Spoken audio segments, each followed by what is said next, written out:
আজ আপনাদের সাথে শেয়ার করছি শীতের সেরা পিঠের রেসিপি।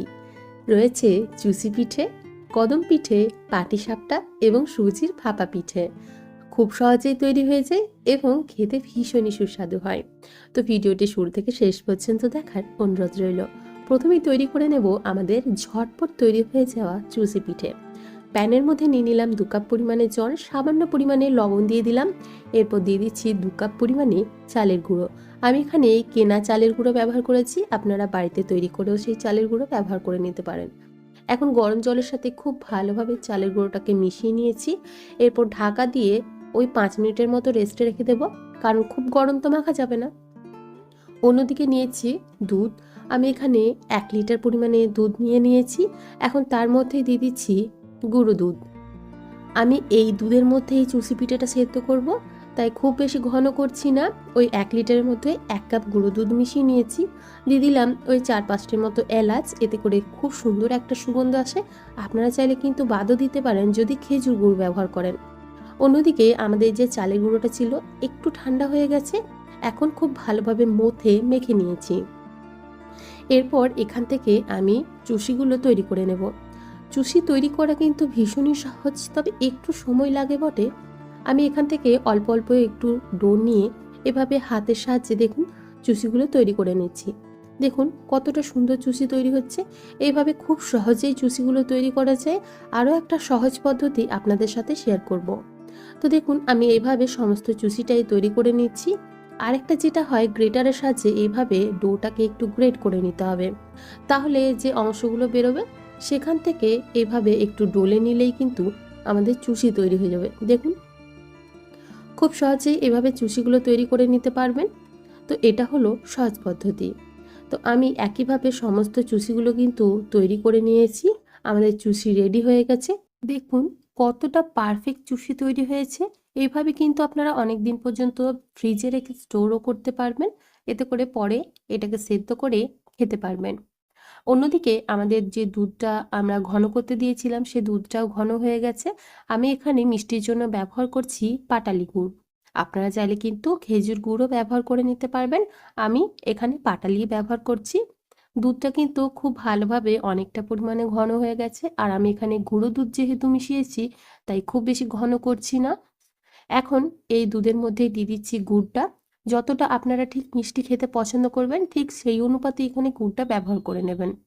তো আমি আমার মিষ্টির পরিমাণ অনুযায়ী এখানে গুড়টা ব্যবহার করে নিয়েছি। এখন দিয়ে দিচ্ছি যে চুষিগুলো আমরা তৈরি করে রেখেছি সেই চুষিগুলো দেওয়ার সাথে সাথেই কিন্তু নাড়ানো চলবে না। একদম আলতো হাতে আমি চুষিগুলোকে মিশিয়ে নিয়েছি। দেখুন খুব সুন্দরভাবে মিশে গেছে। আর এটাকে ঘন ঘন নাড়ানো চলবে না, তাতে করে চুষিগুলো ভেঙে যেতে পারে। এখন সেদ্ধ হওয়ার জন্য ফুটতে ছেড়ে দিয়েছি। আমাদের চুষিগুলো কিন্তু একদম পারফেক্ট গোটা গোটাই রয়েছে আর ভেঙে যায়নি। এতে করে দেখতে এবং খেতে ভীষণই সুস্বাদু হয়। বেশ মিনিট 5-7 আমি এখানে চুষিগুলোকে সেদ্ধ করে নিয়েছি। খুব ভালোভাবে চুষিটা সেদ্ধ হয়ে গেছে। আমাদের কিন্তু চুষি পিঠে প্রায় রেডি হয়ে গেছে। এখন ফ্লেমটাকে বন্ধ করে দেব আর একটু ঠান্ডা হয়ে যাওয়ার জন্য অপেক্ষা করব। দেখুন আমাদের চুষি পিঠে কিন্তু একদম রেডি। তো এভাবে খুব সহজেই বাড়িতেই চুষি পিঠে তৈরি করে নিতে পারবেন। দেখতে এবং খেতে কিন্তু ভীষণই সুস্বাদু হয়। এরপর আপনাদের সাথে শেয়ার করছি কদম পিঠে। এই পিঠেটাও কিন্তু বানানো ভীষণ সহজ আর দেখতে তো ভীষণই সুন্দর হয়। তো পিঠের উপরে যে ফুলটা তৈরি হবে সেটা কিন্তু এই চাল দিয়েই তৈরি হবে। তো প্রথমে আমি এখানে বাসমতি চাল নিয়ে নিয়েছি, সেটাকে জলে ভিজিয়ে রেখে দিয়েছিলাম প্রায় 1 ঘন্টার মতো। অবশ্যই চালটাকে কিন্তু জলে ভিজিয়ে রাখতে হবে। তারপর এখানে আমি 2টো নারকেল কুড়িয়ে নিয়েছি, আর এটা দিয়েই আমি নারকেল গুড়টা তৈরি করে নেব।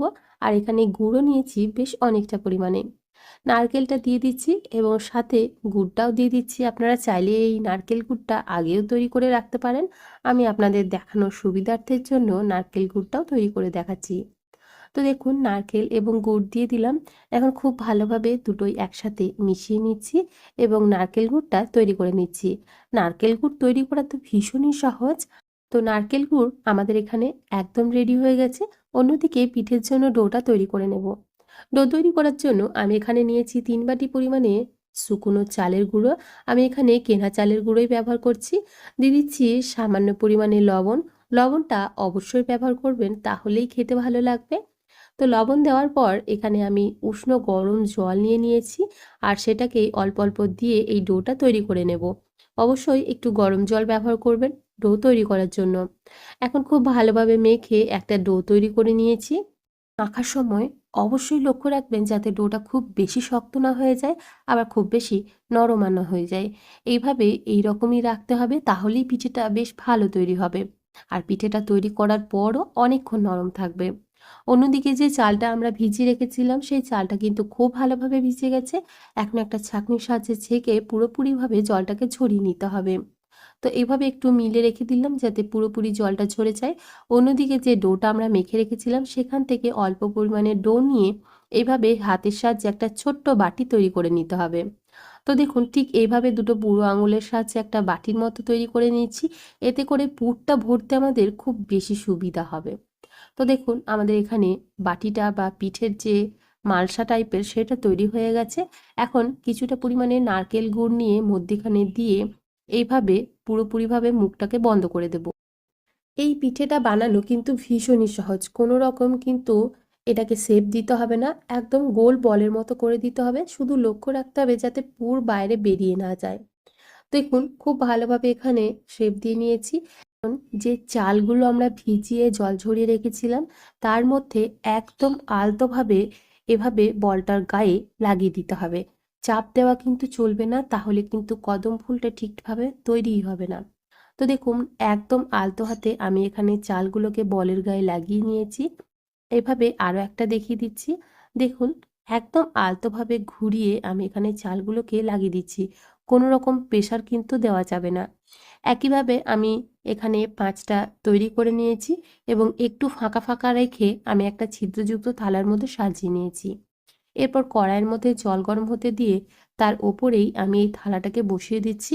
আপনাদের কাছে যদি বড় পাত্র থাকে সেক্ষেত্রে বড় পাত্রের মধ্যে জল দিয়ে এভাবে বসিয়ে একটা ঢাকা দিয়ে দেবেন। তো দেখুন একটা ঢাকা দিয়ে দিয়েছি, এখন স্টিম হওয়ার জন্য রেখে দেব। প্রায় 7 থেকে 8 মিনিটের মতো এইভাবে স্টিম করে নিতে হবে। আর দেখুন কতটা সুন্দর তৈরি হয়েছে, আশা করি আপনারা সেটা দেখেই বুঝতে পারছেন। পুরোপুরিভাবে কদম আমাদের এখানে তৈরি হয়ে গেছে। এখন নামিয়ে নেব। আর একইভাবে আমি সমস্ত পিঠেগুলো কিন্তু তৈরি করে নেব। দেখুন কতটা সুন্দর হয়েছে, আর একদম গরম গরম কদম পিঠে খেতে কিন্তু অসাধারণ লাগবে। অন্যদিকে আমি একটু কেশর দুধ ভিজিয়ে রেখেছিলাম। কেশরটা ভিজিয়ে খুব সুন্দর একটা কালার চলে এসেছে। সেই কেশর দুধটাই এই কদম পিঠের ওপরে দিয়ে দিচ্ছি। এটা সম্পূর্ণ অপশনাল, আপনারা চাইলে দিতে পারেন, না চাইলে বাদও দিতে পারেন। আর এখন ভেঙে দেখাচ্ছি, দেখুন কদম পিঠেটা কতটা সুন্দর হয়েছে। পুরে ঠাসা এই কদম পিঠে খেতে কিন্তু ভীষণই ভালো লাগে। বাড়িতে একবার অবশ্যই বানিয়ে দেখবেন, আশা করি আপনাদেরও কিন্তু ভীষণ ভালো লাগবে। এখন আপনাদের সাথে শেয়ার করছি আমাদের ক্ষীরসা পাটিসাপটা। এই পাটিসাপটাটা বানানো কিন্তু ভীষণই সহজ, আর খেতেও কিন্তু ভীষণই সুস্বাদু। তো ক্ষীরের পাটিসাপটা তৈরি করার জন্য আমি এখানে প্রথমেই নিয়ে নিলাম 1 কাপ চালের গুঁড়ো, হাফ কাপ সুজি এবং 1/4 কাপ পরিমাণে ময়দা। দিয়ে দিলাম সামান্য পরিমাণে লবণ আর 3 চামচ পরিমাণে গুঁড়ো দুধ। মেজারমেন্টটা ঠিক রাখবেন, তাহলেই কিন্তু পাটিসাপটা খুব সুন্দরভাবে উঠে আসবে। আর আমি এখানে প্রথমে সমস্ত উপকরণগুলো একসাথে মিশিয়ে নিচ্ছি। অন্যদিকে একটা প্যানের মধ্যে নিয়েছি 1 কাপ পরিমাণে জল, তার মধ্যেই দিয়ে দিচ্ছি একটা পাটালি গুড়। আপনারা চাইলে কিন্তু খেজুর গুড়ও ব্যবহার করতে পারেন। আমার কাছে যেহেতু খেজুর গুড় ছিল না, তাই আমি পাটালি গুড়টাকে খুব ভালোভাবে জলের সাথে মিশিয়ে নিয়েছি এবং সেটা ব্যবহার করছি। তো প্রথমেই আমি হাফ কাপ দিয়ে দিলাম পাটালি গুড় মেশানো জলটা। এখন খুব ভালোভাবে মিশিয়ে নিচ্ছি। তো প্রথমেই খুব ভালোভাবে মিশবে না, তারপর যে হাফ কাপ পরিমাণে জলটা ছিল সেটা দিয়ে দিলাম। এখন খুব ভালোভাবে আবারও মিশিয়ে নিচ্ছি। জলের অনুপাতটা আমার এখানে 2 কাপ পরিমাণে লেগেছে। আপনারা যেরকম পরিমাণ নেবেন ঠিক সেই অনুপাতেই জলটা ব্যবহার করবেন। তো দেখুন আমি প্রথমে 1 কাপ দিয়েছিলাম, আরও 1 কাপ আমি এখানে জল ব্যবহার করলাম, যেহেতু ব্যাটারটা অনেকটা পরিমাণে ঘন ছিল। আমাদের ব্যাটার কিন্তু একদম তৈরি। এখন এটাকে ঢাকা দিয়ে একটু রেস্টে রেখে দেব। অন্যদিকে ক্ষীরটা তৈরি করে নেব। আমি এখানে নিয়েছি 1 লিটার পরিমাণে লিকুইড দুধ, এর মধ্যেই দিয়ে দিচ্ছি গুঁড়ো দুধ। আপনারা চাইলে কিন্তু শুধু লিকুইড দুধেও এই ক্ষীরটা তৈরি করে নিতে পারবেন। যেহেতু তাড়াতাড়ি তৈরি করার আছে, তাই আমি এখানে গুঁড়ো দুধ ব্যবহার করে নিলাম আমি ক্ষীর তৈরি করার জন্য। তো খুব ভালোভাবে মিশিয়ে নেওয়ার পর আমি এখানে মিষ্টি ব্যবহার করে নেব। আমি এখানে হাফ কাপ পরিমাণে চিনি ব্যবহার করছি।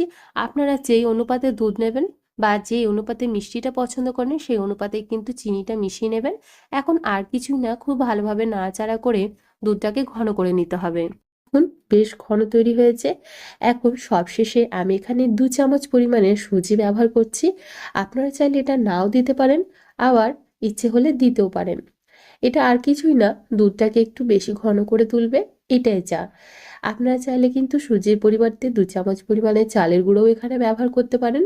তো দেখুন আমাদের ক্ষীরটা অলমোস্ট হয়ে এসেছে। এখন আর একটু নাড়াচাড়া করে একটু ঘন করে নিলেই তৈরি হয়ে যাবে। দেখুন আমাদের ক্ষীর একদম তৈরি। এর থেকে বেশি ঘন করব না, তাহলে আবার শক্ত হয়ে যেতে পারে। এখন নামিয়ে নিচ্ছি।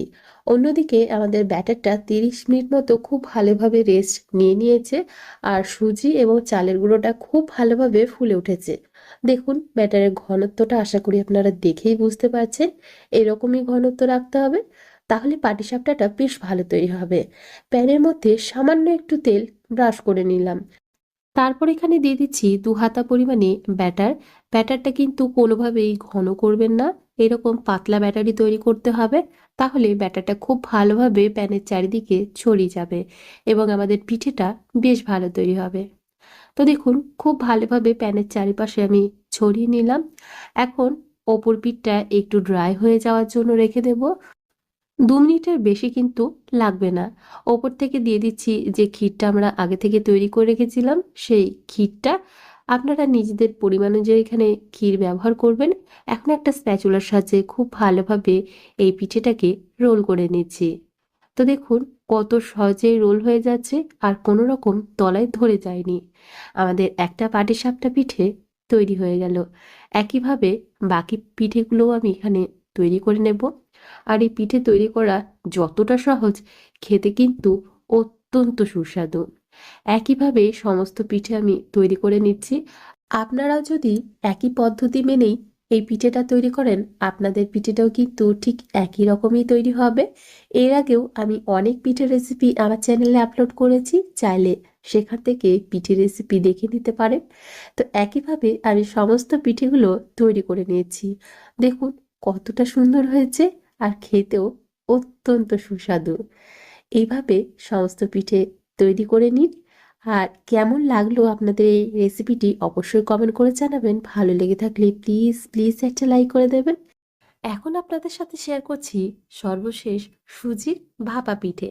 এটাও কিন্তু কম উপকরণে খুব সহজেই তৈরি হয়ে যায়। এখানে মিহি দানার সুজি ব্যবহার করেছি, তবে আপনাদের কাছে যদি মোটা দানার সুজি থাকে সেক্ষেত্রে একটু মিক্সিং জারের মধ্যে ঘুরিয়ে নিতে পারেন। দেখুন প্যাকেটজাত যে মিহিদানাটা পাওয়া যায় সেটাই ব্যবহার করেছি। এখন এর মধ্যে দিয়ে দিচ্ছি স্বাদ মতো লবণ। লবণটা অবশ্যই ব্যবহার করবেন, তাহলে পিঠেটা খেতে কিন্তু ভীষণ ভালো লাগে। আমি এখানে 1/4 চামচ লবণ দিয়ে দিলাম। সাথে দিয়ে দিচ্ছি 3 চামচ পরিমাণে চিনি। চিনির পরিমাণটা আপনারা নিজেদের ইচ্ছে মতো বাড়িয়ে বা কমিয়ে নিতে পারবেন। এখন চিনি লবণ সবকিছু সুজির সাথে খুব ভালোভাবে মিশিয়ে দিচ্ছি। অন্যদিকে নিয়েছি আমি এখানে দুধ। দুধটা আগে থেকে জাল করে নিয়েছি। আমি এখানে দুধের পরিমাণটা দেখিয়ে দিচ্ছি ঠিক কতটা পরিমাণে আমি দুধ ব্যবহার করব। আমি এখানে প্রথমে 1 কাপ দুধ ব্যবহার করছি 1 কাপ সুজির জন্য। আপনারা চাইলে এখানে জলও ব্যবহার করতে পারবেন, তবে জলের পরিবর্তে যদি দুধটা দেন পিঠেটা খেতে ভালো লাগবে। আবার যদি জল দেন সেক্ষেত্রে একটু যদি গুঁড়ো দুধ ব্যবহার করেন সেক্ষেত্রেও পিঠেটা খেতে ভালো লাগবে। আপনাদের ইচ্ছে মতো যে কোনো কিছুই ব্যবহার করতে পারবেন।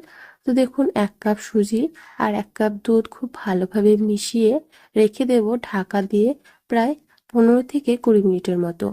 সুজি যেহেতু জল খেতে ভীষণভাবে পটু, তাই অবশ্যই একটু ঢাকা দিয়ে রাখবেন, তাহলে সুজিটাও খুব ভালোভাবে নরম হয়ে যাবে। তো সুজিটা রেস্ট নিতে থাক।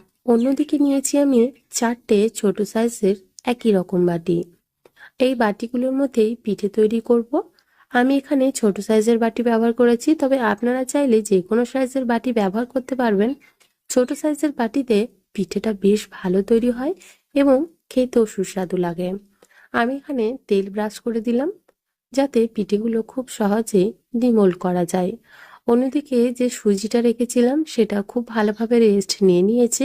দেখুন সুজিটা কিন্তু অনেকটা পরিমাণে দুধ টেনে নিয়েছে এবং নরমও হয়ে গেছে। সুজির ভাপা পিঠে তৈরি করতে গেলে সুজিটাকে এইভাবে অবশ্যই রেস্টে রাখবেন, তাহলে ভাপা পিঠেটা সব থেকে বেশি সুন্দর হবে। এখন এর মধ্যে আরো বেশ কিছুটা দুধ ব্যবহার করব। আমি এখানে আরো 1/4 কাপ দুধ ব্যবহার করেছি।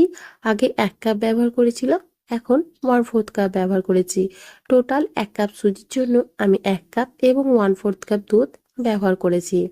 এখন খুব ভালোভাবে সুজিটাকে দুধের সাথে ফেটিয়ে নেব, যাতে সুজিটা খুব ভালোভাবে ম্যাশ হয়ে যেতে পারে।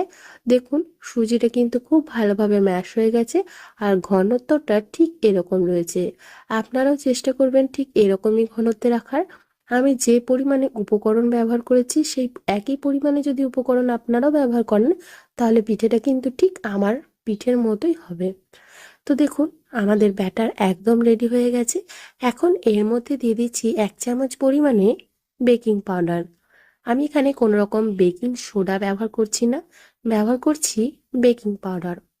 এখন সুজির সাথে খুব ভালোভাবে মিশিয়ে নিচ্ছি। আমার ভিডিওগুলি যদি আপনাদের ভালো লেগে থাকে প্লিজ একটা লাইক করে দেবেন, এবং আমার চ্যানেলে যদি আপনি নতুন বন্ধু হয়ে থাকেন প্লিজ চ্যানেলটিকে সাবস্ক্রাইব করে আমার পাশেই থাকুন এরকম নিত্য নতুন ভিডিও পাওয়ার জন্য। তো দেখুন ব্যাটারটা খুব ভালোভাবে ফেটিয়ে নিয়েছি এবং বেকিং পাউডারটা খুব ভালোভাবে মিশে গেছে। এখন এগুলো বাটির মধ্যে নিয়ে নেব। অল্প একটু পরিমাণে ব্যাটার বাটির মধ্যে নিয়ে নিচ্ছি। তারপর এখানে দিয়ে দিচ্ছি নারকেল কোড়া এবং গুড়। আপনারা চাইলে কিন্তু নারকেল কোড়া এবং গুড় একসাথে মাখিয়েও সেটা দিতে পারবেন, বা নারকেল সন্দেশও ব্যবহার করতে পারবেন। আমি এখানে এভাবেই তৈরি করছি। তো বেশ খানিকটা পুর আমি এখানে ব্যবহার করলাম। তারপরে আবারও দিয়ে দিচ্ছি বেশ খানিকটা ব্যাটার। সমস্ত পুরটাকে ব্যাটার দিয়ে ঢেকে দেব। তারপর ওপরে সাজিয়ে দিচ্ছি কিশমিশ আর চেরি দিয়ে, যাতে দেখতে একটু বেশি সুন্দর লাগে। তো দেখুন তৈরি হয়ে গেল আমাদের একটা পিঠে। একই রকম ভাবে অন্য পিঠেটাও তৈরি করে নেব। এভাবে পিঠে তৈরি করতে বেশি সময় লাগে না। পুরে ভরা সুজির এই ভাপা পিঠে খেতে কিন্তু অসাধারণ লাগে। বাচ্চা থেকে বড় সবাই কিন্তু ভীষণ পছন্দ করবে। আপনারা পুরটা নিজেদের ইচ্ছে মতো ব্যবহার করতে পারবেন। দেখুন আমি বেশ খানিকটা পুর ব্যবহার করেছি, তারপর আবারও ব্যাটার দিয়ে পুরটাকে ঢেকে দিলাম। অতিরিক্ত পরিমাণে দেবেন না, তাহলে কিন্তু ফুলে বাইরে বেরিয়ে যাবে। একটু ফাঁকা রাখলাম যাতে খুব ভালোভাবে পিঠেটা ফুলতে পারে। আর কিশমিশ দিয়ে এভাবেই সাজিয়ে দিলাম। আপনারা নিজেদের ইচ্ছে মতো যেমন খুশি